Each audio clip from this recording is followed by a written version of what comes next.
Tlestiet fażi mill-proġett ta' riġenerazzjoni tal-port ta' Marsamxett fejn tlesta restawr fuq iż-żona magħrufa bħala tal-Blata.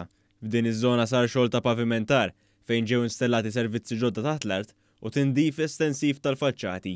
One News tkellem mal-perit Stefan Kassar li sostna kif ġiet installata wkoll sistema ta' dawl ġdid li tikkumplimenta l-karatteristiċi arkitettoniċi tal-bini hekk kif dawn jiġbdu lajn ta' bosta turisti u anke Maltin.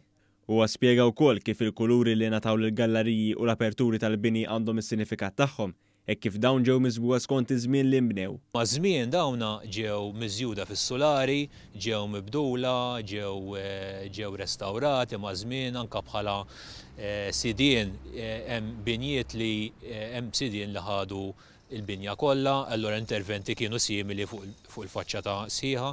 Intant il-kap eżekuttiv tal-Korporazzjoni għar-Riġenerazzjoni tal-Port il-Kbir Gino Kawki innota kif dan il-proġett mhux biss huwa wieħed li jippreserva l-istorja, iżda huwa wieħed ukoll soċjali hekk kif dawn il-binjiet jgħixu ma' 80 resident.